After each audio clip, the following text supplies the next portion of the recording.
What's up, YouTube? It's your boy Jacob, aka ChromerGaming, bringing you another exciting Pokemon Unite video. Today, we have an update on all of the balance changes that have come to Pokemon Unite that was released this morning, August 4th. We have actual numbers, so you can know exactly what was nerfed, what was buffed, how it's going to affect your favorite character, and how it's going to affect the opposing character, so you know what to look out for. But before we get to that, let's get to today's sponsor of the video.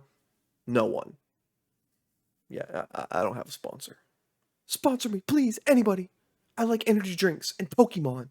What more do you need to know? But let's get right into the video. Alright, so we're going to start off with our boy Charizard. Here you can see Charizard's Flamethrower. It's going to have the cooldown of Flamethrower decreased from 7 seconds to 5.5 seconds. And we got this from a lovely person on Reddit, which I will link to down in the description below. That way you guys can go give them some karma or whatever you want, whatever you like to do on Reddit. But also the damage was increased from 938 to 230 burn with 5 ticks to 938 plus 460 burn damage. So 5 ticks will do 20% of his attack. So basically, it's going to do the same amount of damage, but the burn effect is actually going to be increased, which will result in about a 19.7% increase in damage, which you'll love to see it. The enhanced flamethrower is also going to be doing increased amount of damage. So you'll love to see that. 19.2, 12.7. I actually don't understand what he's talking about now. So I guess it's actually a 12% increase in damage for the flamethrower enhanced, which you get at level 11 or 13, whatever. I don't play Charizard.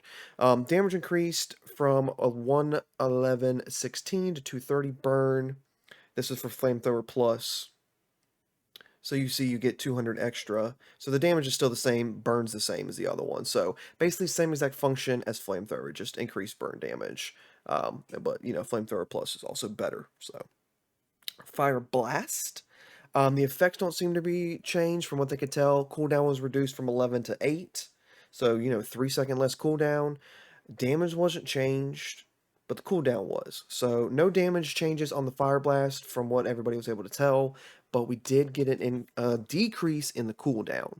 Fire Blast Plus, however, also didn't have any damage changes. So, yeah. But now we got Fire Punch. Nothing was noticed to have changed with Fire Punch either. Moving on to the next character, Talonflame. We have Acrobatics. Damage increased from 588 to 981.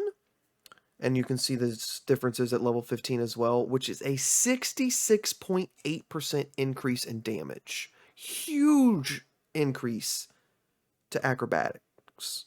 Aerial Ace increased from 850 to 1137, which is a 33% increase in damage.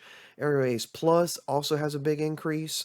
Fly has a huge increase as well, to 2325 to 2974, a 27.9% increase in damage. And I've faced a couple Talonflames already, especially Fly. Dude, it's hitting hard. Like, I mean, you don't see the Talonflame coming, bam, you're dead. It's like sniping you out of the sky. So definitely Talonflame, if you run across an opposing Talonflame, definitely somebody you want to be watching out for. Now here is another big one. People still seem to be sleeping on Venusaur. But you know, we'll see how it plays out. Venusaur's Sludge Bomb is, let's see here. Yeah, that's basically normal there, but its damage was increased from 479 to 759, and the poison damage from 520 to 770, which is a 53% increase. Petal Dance, it's still 11 seconds, so they claimed there was supposed to be an upgrade. Nobody was able to notice an actual upgrade to Petal Dance, and the damage didn't seem to be changed. Cool. Solar Beam was decreased by 1 second. Damage numbers still seem to be the same. So nobody's noticing any damage there. Verdant Anger was increased from 2020 to 2662, that's its Unite move, 31% increase in damage. Now here's one nobody didn't need buffed, but I guess they want to change up. They wanted to make the other two moves viable because personally I'm an Absol main and I run Pursuit and Psycho Cut because they're the most effective moves, and I tried out this new move set once in like a quick battle. I still prefer Pursuit and Psycho Cut. So we'll see how it shakes up over time. But for Absol, Night Slash damage increased from 406 and 539 to 719 and 1079. which you know, if you don't know, Night Slash attacks twice. So its first attack will do 719, second is 1,000. So that's a lot of damage, which is 77 and 102% increase in damage, or 91.5% increase in damage for the full combo. So almost doubling the damage that Night Slash does. Sucker Punch is going from 637 to 900, which is a 41.3% increase in damage, which is great. Here's another character that people seem to like Wigglytuff at first, but then they kind of fell off on Wigglytuff. And so they gave Wigglytuff a huge freaking buff here. Double Slap. It still seems to roll for 3. Damage was increased, as you can see, across the board to 13, 14. So 24.4% increase in damage on Double Slap. Double Slap Plus, the damage wasn't changed. It's still a 25% increase overall. So, I mean, it's still got the same boost. It's the same exact increase in damage. Sing, sleep duration was increased from 1.25 to 1.5, so you get an extra 0.25 seconds, which, you know, that's an extra little slap there, man. Man, if you're on there like a last slap and they wake up right before then, keep them to sleep now, which is awesome. Sing Plus Plus, they added in the duration bar, which is awesome, so you can actually see how long they're going to be asleep. And on Sleep Plus, you actually increase it from 1.5 to 1.75, so that's going to be huge. And also, they don't talk about it in this part here, but Wigglytuff did get an increase to its stats as well. Defense, special defense, and HP were all increased. I'll put those numbers up on the screen. Because they're not in this article right here, but I do know they were increased, and there's another resource, so we'll show that on the screen. You'll see that right now. Eldegoss was one of the first to get a big nerf here.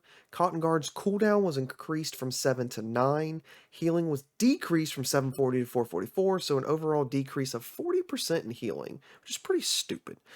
In my opinion, why are you going to nerf your only healer in the game? Yes, Eldegoss was freaking strong. And I have run Eldegoss solo sometimes because people are dumb and you leave your support alone in the bottom lane against 2 or 3 other people, which is the dumbest thing ever. But you know, you can, if you're holding your tower, sometimes you can take those people out. Because Eldegoss is just freaking OP. A good Eldegoss is good. But like I said, I still prefer Absol because it's more fun. But Cotton Spore was also increased, or decreased rather. So Cotton Spore was actually decreased from 10 to 7.5 because everybody's running Cotton Guard. So now Cotton Spore is decreasing. So to try to get more people to run Cotton Spore. Nobody, don't run Cotton Spore. Still run Cotton Guard. 2 seconds, it's not going to matter. Cotton Guard, Cotton Cloud Crash, all these cotton moves, it's ridiculous. Healing was decreased from 3581 to 2868, which is a 20% decrease in healing. So they'll still do damage to the opponents just the same, but they're going to have a decrease in actual healing. Now, on to Cinderace. And from personal play today, I didn't really see that big a difference with Cinderace. It still seemed to play pretty strong, especially if you like to run Pyro Ball. Obviously, we know Blaze Kick was nerfed a little bit, which we'll get to in just a second. But going against an opposing Cinderace, the dudes was still lighting the team up. So Cinderace is still strong. Don't sleep on Cinderace just yet. Don't assume, oh, Cinderace got nerfed hard.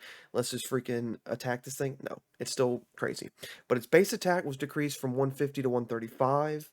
And 479 to 418 at level 15 respectively. So the 10% overall decrease in its base auto damage attack.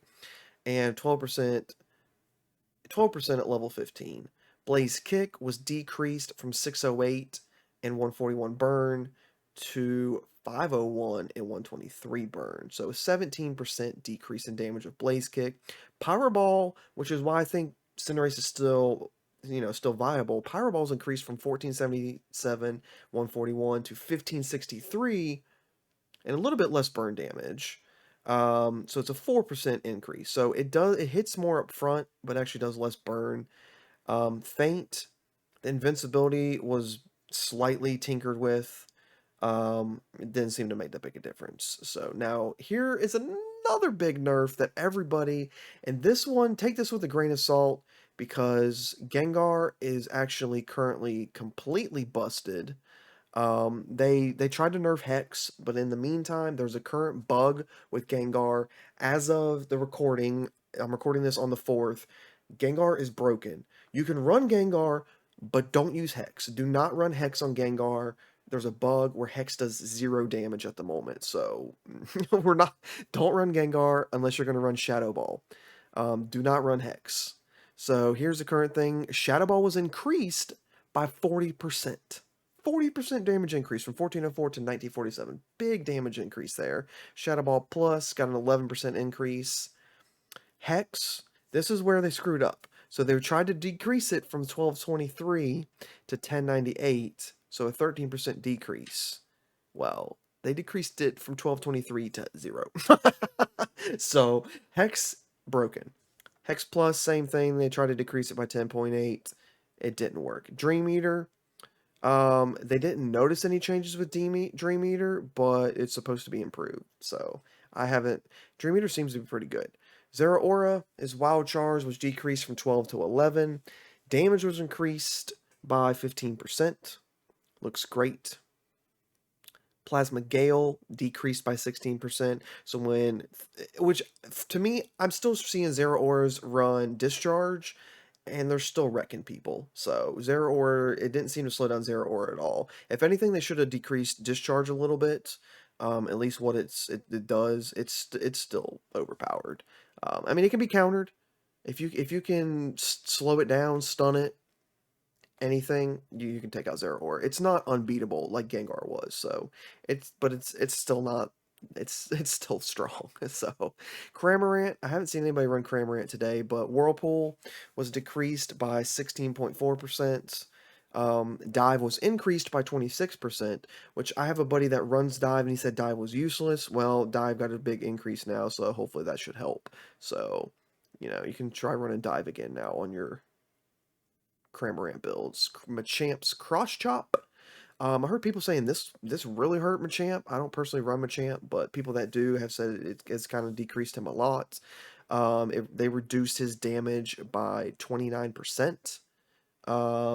If you get max stats, Close Combat was actually increased by 7%, which Close Combat's good. So try Close Combat, guys. Try Close Combat. Lucario Power Up Punch was fixed.